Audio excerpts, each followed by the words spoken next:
사도마이트, 영어 단어인데요. 한번 이러한 제목으로 좀 은혜를 나누고자 합니다. 현재 한국 교회는 위기입니다. 내부적으로도 위기고 외부적으로도 큰 위기를 당하고 있어요. 우선 내부적으로는 비록 일부이기는 하지만 목회자들과 또 중직자들의 도덕적인 해이, 또 교회의 세속화, 그리고 물질 만능주의 등으로 사회 지탄을 받고 있습니다. 그러니까 교회다움의 모습을 빨리 회복해야 될 것 같아요. 그러니까 교회인지 세상인지 전혀 분간이 안 되고 있다라고 사람들이 손가락질을 하고 있죠. 그러니까 위기예요. 언론에 언급되는 교회에 관련된 이야기는 거의 대부분이 부정적인 이슈를 다루고 있지, 긍정적인 또 훈훈한 이야기를 다루고 있지는 아니하는 것 같아요. 이런 내부적인 어려움을 틈타 신천지를 비롯한 이단 사이비들이 득세를 하고 있습니다. 이단 사이비들 같은 경우에는요, 지도자가 구속이 되거나 굉장히 여러분들 교회가 혼란스러울 만한데도 불구하고 전혀 그렇지 않은 것 같아요. 전혀 그렇지 않아요. 그러니까 일반적인 교회 같았으면 벌써 난리가 났겠죠. 근데 여러분 이단 사이비들은요, 굉장히 여러분들 막 득세를 하고 있죠. 특별히 사회적인 주목을 받는 대형 교회들마다 문제가 생겨 인터넷 포털 사이트를 달구고 있습니다. 달구고 있어요. 젊은 층들은 이러한 인터넷 뉴스를 보면서 그대로 교회에 대해서 부정적으로 받아들이고 있어요. 어제도 공영방송이라는 KBS에서 KBS 여러분 뉴스 어저께 보셨습니까? 9시 뉴스 공영방송 아닙니까? 근데 첫 보도로 강남의 한 대형 교회를 다루었다고 합니다. 저는 어제 지켜보진 못했고 오늘 특별히 이렇게 영상으로 우리가 또 후에 살펴보게 되었는데요. 나중에 살펴보니 심층 취재를 해서인지 몰라도 여러 뉴스의 내용이 나왔습니다. 한 교회에 대해서. 대통령께서 어제 G20 회의차 일본을 방문했죠. 그리고 중국의 국가 주석이었던 시진핑과 정상회담을 했습니다. 여러분 굉장한 뉴스 아닙니까 이게? 근데 9시 뉴스에서 이것보다도 한 대형 교회, 대형 교회라고는 하지만 이 지교회인데 그 교회에 대해서 다루었다라는 거예요. 우선적으로. 여러분 이러한 것들로 인해서 이제 그걸 이슈화 시킴으로 인해서 한국 기독교는 더욱더 세상 사람들에게 부정적으로 비춰지고 있죠. 오늘까지 보니까 강남에 있는 그 교회 계속 여러분 네이버나 이 다음 실시간 계속 상위권에 오르고 있더라고요. 이런 내부적인 어려움 속에서 현재는 외부적인 문제로 큰 어려움을 겪고 있습니다. 바로 동성애입니다. 동성애. 동성애 문제가 여러분들 아주 여러분 이슈화되고 있어요. 한국 교회가 내부적으로 혼란을 겪고 있는 상황 속에서 특별히 대사회적으로 영향력이 있는 대형 교회마다 대부분이 내부적인 문제로 대사회에 대해서 이야기를 할 수가 없게 되었어요. 여러분 하나님께서 이 땅에 대형 교회를 이렇게 허락해 주셨고 또 중형 교회도 허락을 해 주셨고 소형 교회를 허락해 주셨잖아요. 어떤 분들은 대형 교회 하면요 굉장히 부정적으로만 보시는데요, 그렇지 않아요. 여러분 작은 교회만 모여 있으면요 대사회에 대해서 먹히지가 않아요. 여러분들 그들의 목소리가 여러분들 영향력이 없는 거예요. 대형 교회는 대형 교회 나름대로 큰 역할을 해야만 하는데 지금 힘이 있던 대형 교회들이 다 내부적인 문제로 골마 터져서 대사회에 대해서 이야기를 할 수 없게 되었어요. 여러분 이런 내부적인 문제로 몸살을 앓고 있는 형편 속에서 정치권을 중심으로 동성애를 옹호하는 법안들이 매우 지금 상정되어 있습니다. 그것이 여러분 실제적인 현실이에요. 몇 년 전부터 매년 동성애 옹호자들과 동성애자들은 퀴어 문화 축제라는 이름으로 대도시 중심으로 개최를 하고 있어요.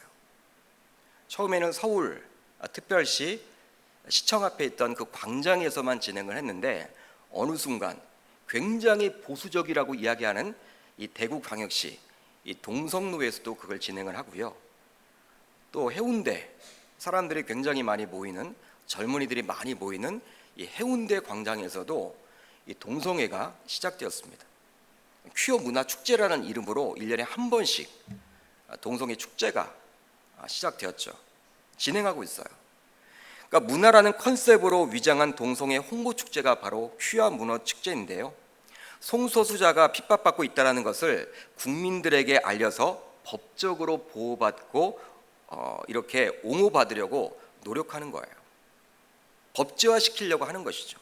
그러니까 이슈화를 시키려고 하는 거예요. 또한 여러 반대를 무릅쓰고 실내 공간이 아니라 광장과 같은 야외 공간에서 진행을 합니다. 여러분, 서울특별시 공무원들이 이게 이제 몸살을 앓잖아요. 여론조사를 해봤대요. 이 퀴어 축제를 광장에서 하게 되면 여러분 반대 있습니까 없습니까? 반대가 더 많이 보이죠. 많이 보이다 보니까 시청 공무원들도 굉장히 피곤한 거예요. 허가는 했지만 그래서 차라리 당신네들 뭐 장충체육관이나 실내 체육관에 들어가서 좀 하시면 안 됩니까? 그러면 상관이 없잖아요.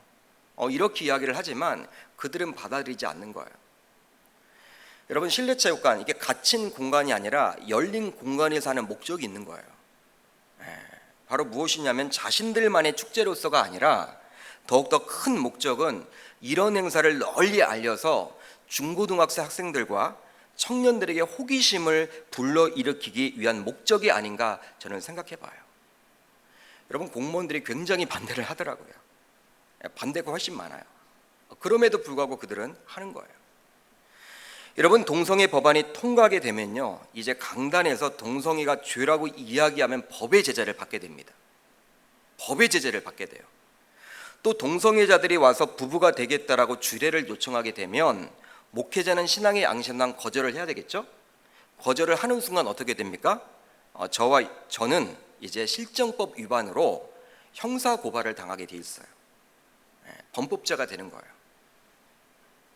이런 위기 속에서 한국교회가 똘똘 뭉쳐도 쉽지 않은 영적 상황인데요. 안타깝게도 한국교회는 내부적인 문제로 인해서 이런 외부적인 위기를 대처할 힘을 많이 상실한 상태입니다. 안타까운 현실이에요. 아마도 분당우리교회 모 부목사의 설교 한 편으로 인해 동성애 문제가 한국교회 내에서조차도 다시 한번 이슈가 된 것 같습니다. 여러분들도 대부분 아실 거예요. 한 부목사님의 그 설교 한 편으로 인해서 기독교인들 사이에서도 같은 기독교인 그리고 같은 교회 안에서도 동성애를 바라보는 그 입장이 굉장히 달라져 있음을 알 수가 있는 것이죠. 요지는 동성애는 죄지만 그 부목사가 설교를 내용들을 여러분 다 이렇게 보게 되면요, 동성애는 죄예요. 이렇게 이야기를 했습니다. 그러나 동성애자를 바라보는 시각에 있어서 주님의 마음을 가지고 품어야 한다는 이야기를 하면서 동성애를 반대하는 사람들이 듣기에는 다소 상처를 받을 만한 단어를 강단에서 사용한 것이 문제가 되었습니다. 그게 문제가 되었어요. 이것이 이슈가 되면서 한국교회 내에서조차도 동성애에 대한 여러 다양한 의견이 있음을 다시 한번 깨닫게 되었죠. 살펴보게 되었어요. 그렇다면 동성애에 대해서 개혁주의 신앙 노선을 따르고 있는 우리 교회, 특별히 대부분의 기독교에서는 왜 그리 반대를 하는 것일까요? 여러분, 대부분의 교회는 동성애를 반대하잖아요. 반대를 여러 번 하잖아요. 왜 그럴까요? 아마도 막연하게 혐오하는 사람들도 있을 것이고, 동성애에 대해서 대부분의 분들을 목사님이 강단에서 죄라고 이야기를 하기 때문에 뭐 아무 생각 없이 그냥 그런가 보다, 그냥 그렇게 생각하는 분들도 있을 거예요. 여러분, 그렇지만 우리 신자들의 생활 규범은 바로 하나님의 말씀인 성경 66권입니다. 여러분 믿으십니까? 그러니까 저와 여러분들은 다른 것이 아니에요. 성경이 어떻게 이야기를 하고 있느냐, 그러니까 동성애에 대해서 성경이 어떻게 말하고 있느냐, 긍정적으로 이야기를 하느냐, 부정적으로 평가를 하느냐, 그걸 가지고 이야기를 해야 하는 거예요. 창세기 19장은 하나님께서 소돔성을 심판하기 전 그 성에 살고 있는 사람들이 얼마나 악한지에 대해서 저와 여러분들에게 말해주고 있습니다. 오늘 우리가 살펴보고 있는 본문이 바로 그 내용이죠. 창세기 19장은 창세기 18장과 바로 연결되는 장인데요, 소돔 성문에 앉아 있던 아브람의 조카 롯은 소돔을 방문한 두 천사를 자신의 집으로 영접을 하게 됩니다. 두 천사를. 그런데 한밤중에 소돔 백성들이 찾아와서 그들을, 즉 두 천사를 내놓으라며 소란을 피우게 돼요. 내놓으라는 거예요. 여러분, 롯은 이 문제를 해결하려고 애를 썼지만 소란은 계속됩니다. 아주 여러분 시끄럽게 되었어요. 이에 천사들은 사람들의 눈을 어둡게 만들어 버리죠. 그 내용이 바로 오늘 말씀의 내용이에요. 오늘 말씀을 통해서 우리는 소돔성의 죄가 극에 달했음을 알게 되는 것이죠. 극에 달했다. 그렇다면 본문에 나타난 두 천사는 왜 소돔을 방문한 것입니까? 여러분, 하나님의 천사인 이 두 천사가, 하나님의 대리자인 두 천사가 왜 소돔성을 방문했을까요? 그걸 여러분 알아야지만 이 말씀을 풀어 내려갈 수가 있습니다. 그 이유가 무엇이었습니까? 바로 창세기 18장 20절로 21절을 보면 알 수 있는데 이렇게 기록을 하고 있어요. 우리 한번 같이 읽어보도록 하겠습니다. 시작. 여호와께서 또 이르시되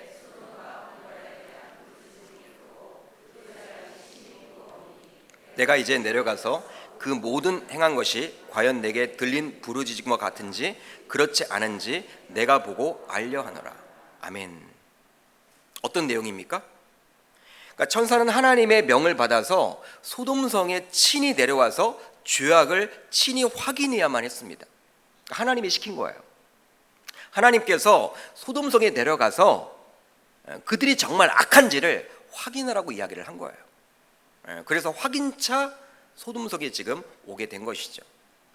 확인 이후에 두 천사는 다음과 같은 말을 하게 됩니다. 창세기 19장 13절인데요. 이렇게 나와 있어요. 그들에 대한 부르짖음이 여호와 앞에 크므로 여호와께서 이곳을 멸하시려고 우리를 보내셨나니 우리가 어떻게 한다? 멸하리라. 두 천사는 이제 결단을 하게 됩니다. 소돔성을 멸하겠다라고, 즉 심판을 하겠다라고 결단을 하게 돼요. 하나님께서 한번 확인차 내려가서 정말 그들이 악한지를 한번 평가를 해보고 악하면 멸하라고 명령을 하셨는데 내려와서 보니 어떻다라는 거예요? 정말 극에 달했다라는 거예요. 악이 극에 달했기 때문에 멸할 수밖에 없다라고 지금 고백하고 있는 내용이죠. 그렇다면 소돔성은 어떤 죄악을 저질렀기에 하나님께서는 심판하시겠다라고 했습니까? 여러분, 이것을 알아야 되겠죠. 여러분, 여러 가지 죄악이 있을 거 아니에요. 뭐 우상숭배도 있을 것이고 뭐 교만함도 있을 것이고 여러 가지 다양함이 있을 텐데 하나님께서는 소돔성을 친히 멸망시키겠다라고 이야기를 하고 있어요. 그 이유가 무엇이냐는 것이죠. 바로 동성애입니다. 동성애예요. 한번 따라합니다. 동성애. 여러분, 오늘 말씀을 보면 두 천사가 사람의 모습을 하고 소돔을 방문하게 되어 롯의 집에 머물고 있어요. 머물게 됩니다. 처음에는 머물지 않겠다라고 하지만 롯이 계속해서 여러분들 권면을 하죠. 우리 집에 들어와서 쉬십시오, 머무십시오라고 하자 이제 롯의 이야기에 순종해서 두 천사가 롯의 집에 거하게 됩니다. 그런데 아마도 아름다운 남자의 모습이었나 봐요. 두 천사가 외부인이 롯의 집에 머물고 있다는 것을 어떻게 알았는지 오늘 말씀 4절로 5절을 보게 되면 이렇게 기록을 하고 있어요. 그들이 눕기 전에 그 성사람 곧 소돔 백성들이 노소를 막론하고 원근에서 다 모여 그 집을 애워싸고 롯을 부르고 그에게 이르되 오늘 밤에 내게 온 사람들이 어디 있느냐. 그러니까 두 천사가 어디 있느냐. 이끌어내라. 우리가 그들을 상관하리라. 이 말씀에서 주목해서 봐야 할 구절이 바로 무엇이냐면 노소를 막론하고 그리고 우리가 그들을 상관하리라, 이 내용이에요. 여러분, 상관한다라는 단어는 어떤 뜻입니까? 성관계를 맺는다, 그런 뜻이에요. 원어를 보게 되면요, 성관계를 맺는다, 그런 뜻이에요. 보통 부부관계에서 이 단어를 사용하죠. 부부끼리 상관한다, 부부끼리 관계를 맺다, 그런 뜻이에요. 그런데 지금 소돔에 살고 있는 남자들이 몰려옵니다.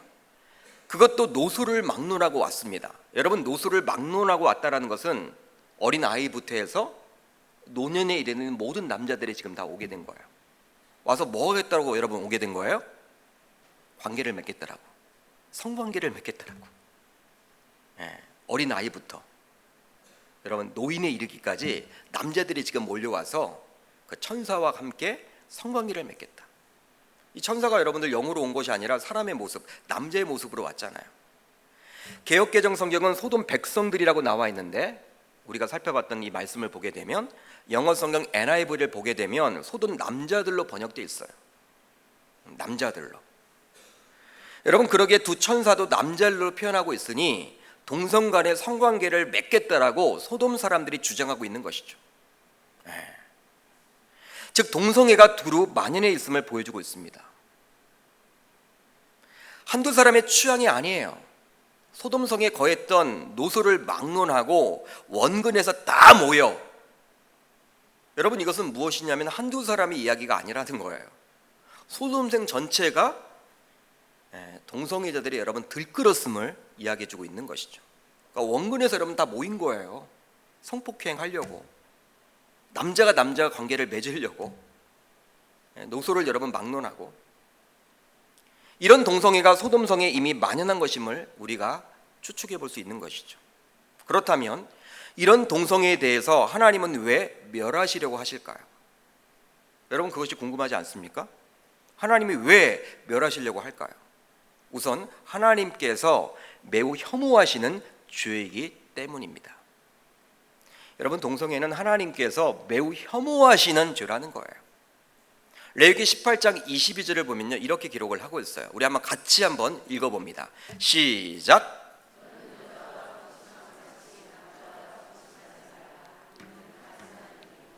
이스라엘 백성들에게 주신 하나님의 말씀인데 이스라엘 백성들, 특별히 남자들에게 주신 말씀이에요.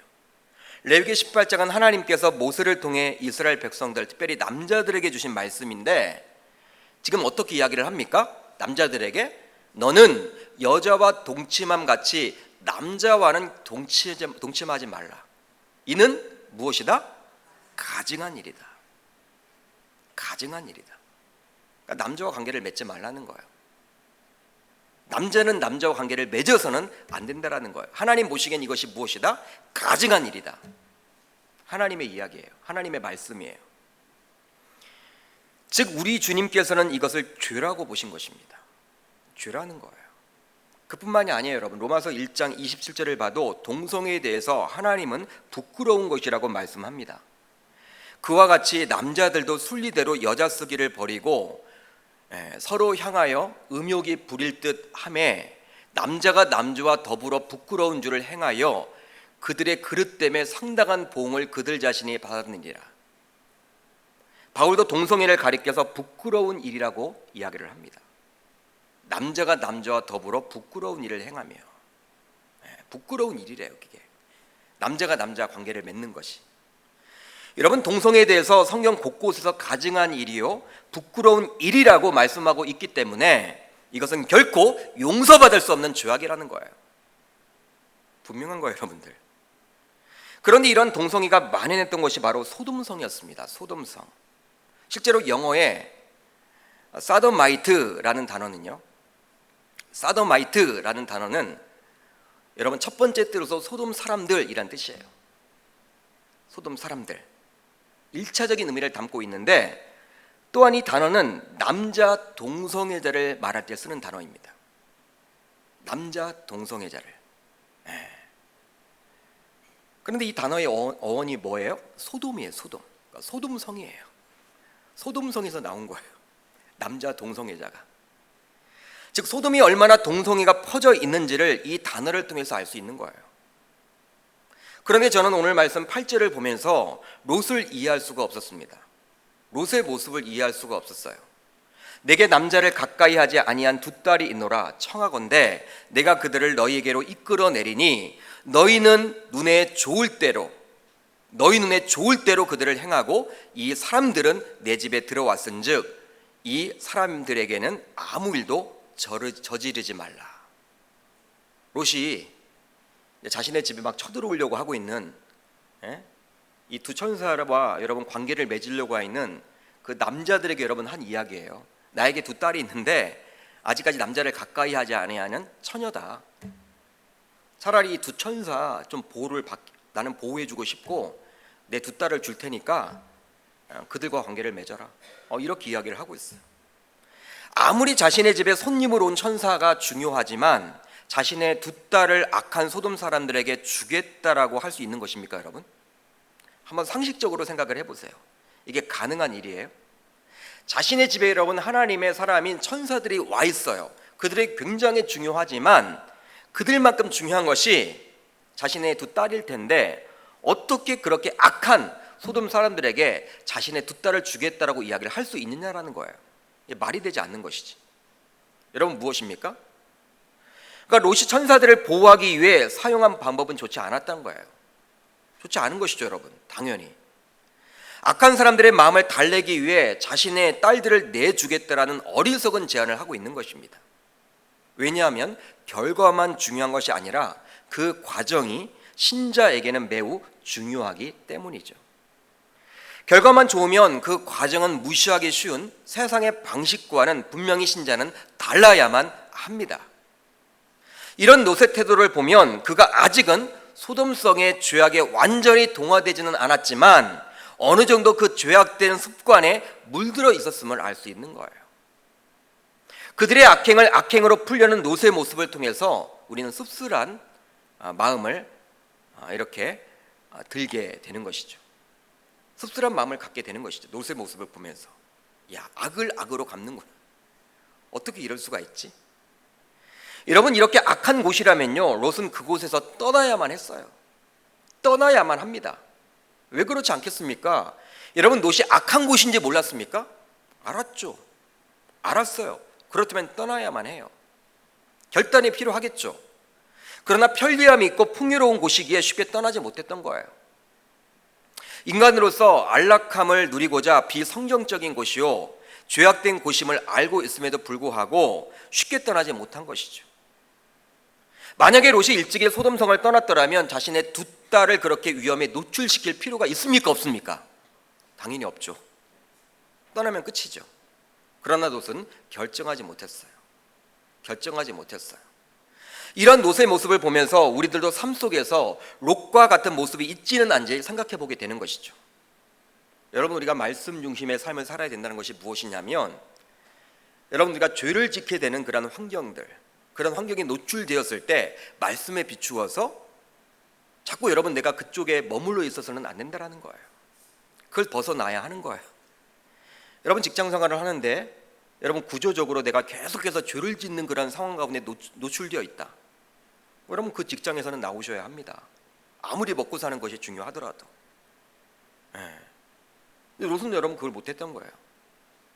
여러분, 소돔성이 굉장히 안락하고 편리함이 있고 또 물질이 있고 여러분 도시 문화 아닙니까? 여러분, 그런 것이 아무리 좋더라도 이게 비성경적이고 하나님이 여러분들을 원하지 않는 죄를 짓게끔 만드는 그런 사람들이 많이 있는 그곳을 떠나야만 했죠. 롯은 그러지 못했다라는 거예요. 그게 여러분 안타까운 거예요. 바로 저와 여러분들의 모습이 아닙니까, 여러분? 사랑하는 계명교회 성도 여러분, 오늘 말씀을 통해서 우리가 한번 살펴볼 수 있는 것이죠. 나는 과연 말씀으로 항상 말씀 중심의 삶을 살고 있는가?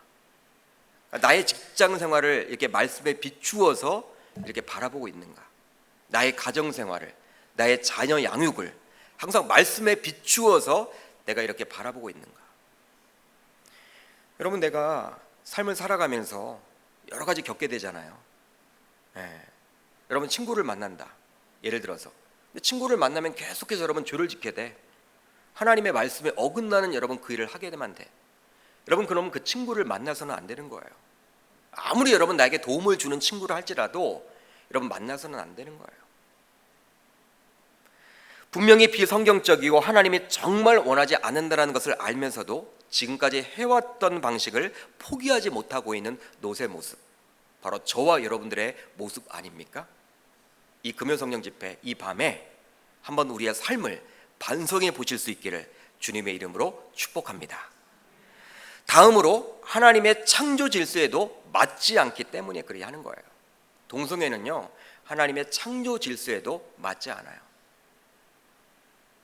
그러니까 동성애는 여러분 하나님의 창조 질서에도 맞지 않는다라는 거예요. 창세기 2장을 보게 되면 하나님께서는 아담에게서 취하신 갈빗대로 여자를 만드셨습니다. 여자를 만드셨어요. 남자를 만들지 아니했어요. 하나님께서는 여자를 아담에게로 아내로 주었습니다. 그러니까 남자에게 아내를 만들어서 아내로 줌으로 둘이 연합하여 가정을 이루도록 했어요. 창세기 2장 24절을 보면 이렇게 기록을 하고 있죠. 이러므로 남자가 부모를 떠나 그의 아내와 합하여 둘이 한 몸을 이룰지로다. 즉 남자는 아내와 합하여야 합니다. 바울도 동일하게 고백을 하죠. 에베소서 5장 31절을 보게 되면 그러므로 사람이 부모를 떠나 그의 아내와 합하여 그 둘이 한 육체가 될지니. 그렇습니다. 하나님이 정하신 창조 질서를 보아도 남자는 반드시 여자와 관계를 맺어서 가정을 이루어야 가야 하는 거예요. 그런데 이것을 인간이 스스로 깨게 된다면 이것은 곧 하나님의 창조 질서를 깨게 되는 거예요. 동성애를 옹호하는 분들을 만나보게 되면 태어나면서부터 동성애적인 성향을 가지고 태어났다는 주장을 해요. 자기는 어릴 적부터 그랬다라는 거예요. 동성애적인 성향으로 자기는 태어났다라는 거예요. 그러니 이해를 좀 해달라고 이야기를 합니다. 여러분 같으면 어떻게 하실래요? 그런 분들을 만나본다면. 여러분, 그런 사람들의 이야기가 맞다면 하나님께서 남자와 여자를 창조하셨고 서로 이성에 대해서 관심을 갖도록 함으로 가정을 이루도록 한 창조 질서에 모순이 생기게 되는 거예요. 구멍이 생기게 되는 거예요. 하나님이 불완전해지게 되는 것이죠. 그렇게 태어나면서부터 동성애적인 성향이라고 운운하는 분들의 이야기는 잘못된 것입니다. 잘못된 거예요, 여러분. 물론 어린 시절 남성들만이 있는 집안에서 자라게 되면 성향상 어릴 적에는 같은 동성이 편할 수 있어요. 어릴 적에는 남자 형제들만 여러분 있는 가정에서는요, 누나나 여동생을 경험하지 못했기 때문에 그냥 여러분 동성이 편하겠죠. 어릴 적에는. 그러나 사춘기를 지나면서 정상적으로 이성의 눈을 뜨게 되는 거예요. 여러분, 그러면서 동성애는 병입니다. 병으로 보셔야 돼요. 병이에요, 병. 그러니 치료를 받아야 하는 거예요.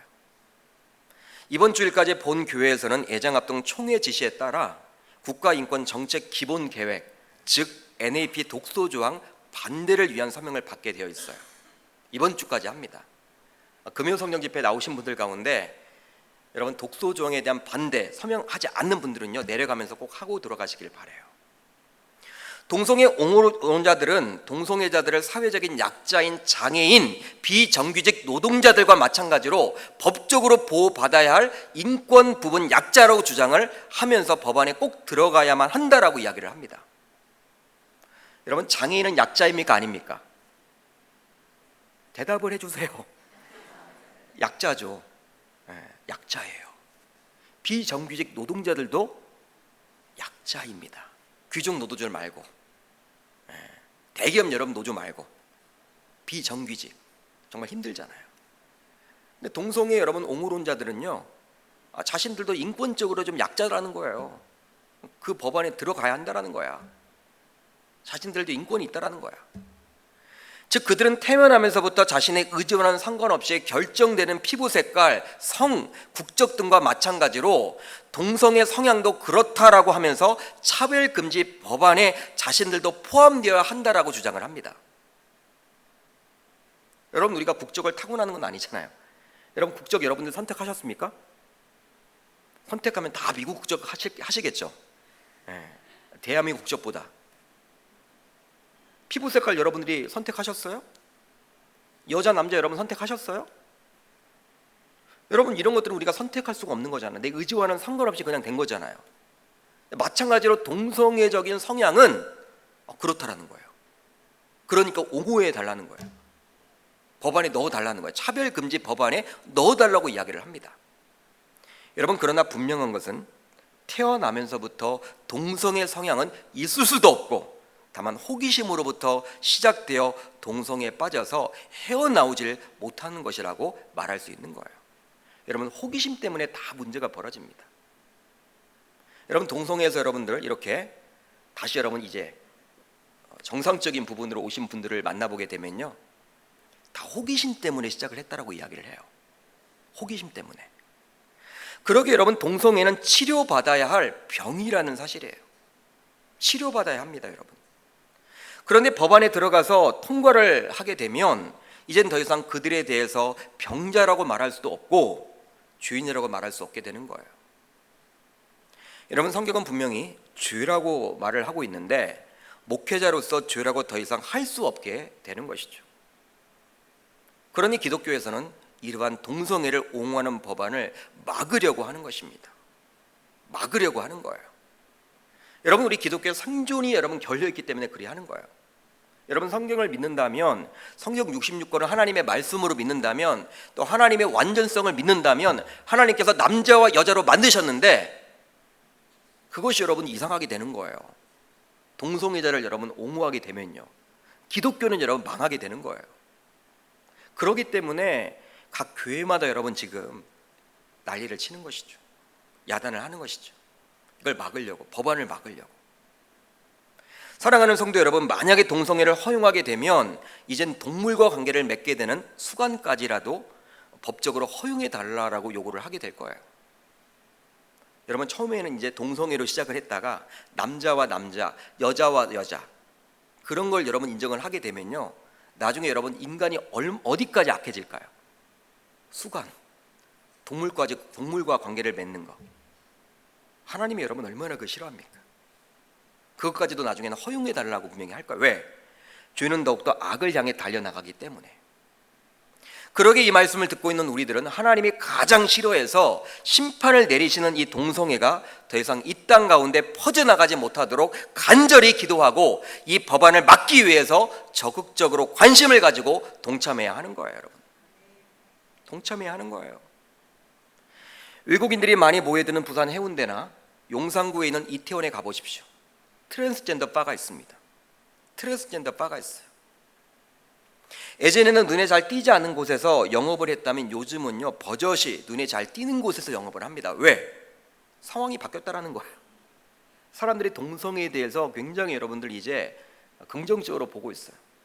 금요성령 집회에 나오실 분 정도 되면요, 대부분 어른들이 많잖아요. 그러니까 우리는 뭐 동성애, 아유 뭐 말도 되지 않지, 이렇게 이야기하지만 젊은 층들을 한번 만나보세요. 이런 설교하면요, 목사가 이런 설교하면요, 다음 주부터 안 나오는 친구들도 있어요. 자기는 그렇지 않다라는 거예요. 성경을 믿는다고 하면서도. 여러분, 정말 소돔보다도 더 악한 땅이 바로 이 대한민국이 되었습니다. 이런 모습을 보면서 하나님께서 진노하시지 않을까 두려운 마음을 갖게 되는 것이죠. 그렇다면 우리 주변에 있는 동성애자들에 대해서 교회는 어떤 모습을 보여야 할까요? 여러분, 무조건 배척만 해야 될까요? 만약에 동성애를 하는 자들이 신앙생활을 하고자 한다면 어떻게 여러분들은 하시고자 합니까? 어떻게 대우를 하려고 합니까? 분명한 것은 그들도 보급이 필요한, 즉 구원받아야 할 자라는 사실입니다. 한번 따라합니다. 그들도 복음이 필요한, 구원받아야 할 자입니다. 여러분, 동성애들도 구원받아야 할 대상이라는 거예요. 동성애를 한다고 해서 그들이 여러분 그 죄에서 돌이켜서, 그 병에서 돌이켜서 하나님께 회개함으로 하나님의 자녀가 될 수 있도록 우리는 기회를 줘야 하는 거예요. 요한복음 4장에 나오는 수가성 여인처럼 그들에게도 예수 그리스도가 필요합니다, 여러분. 이성이 아니라 동성에 끌리는 자들에 대해서 교회에서도 보다 관심을 가지고 마음을 열고 다가가야 해요. 무조건 교회에서 배척하면 안 돼요. 배척하면 안 돼요. 이것은 그들을 성적 소수자로 여겨서 법적으로 보호받게 하는 문제와는 분명히 다른 것이죠. 보호는 해줄 수 있지만 우리 기독교 신앙에서 가장 중요하게 여기는 성경의 가르침과 배치됨으로 이것에 대해서 분명히 잘못이라고 저와 여러분들은 말해줄 수는 있어야 하는 거예요. 즉 강단에서 죄라고 말할 수 있어야 하는 것이죠. 그리고 결혼하겠다라고 찾아오는 자들의 주례를 당당히 거부할 수도 있어야 합니다. 왜냐하면 진리 부분이기 때문에. 진리 부분이기 때문에. 여러분, 동성애자들을 무조건 배척할 필요는 없지만 또한 그들을 무조건적으로 아무 조건 없이 껴안아서도 곤란한 거예요. 껴안되 당신은 죄인입니다. 당신을 위해서 기도하고 있습니다. 듣지 않으려고 해도 말을 해줘야 하는 거예요. 그러게 동성애에 대해서 한국교회, 특별히 광명복음화의 마중물이 되기 원하는 계명교회 성도님들은 지혜를 모아야 할 때라고 저는 생각을 합니다.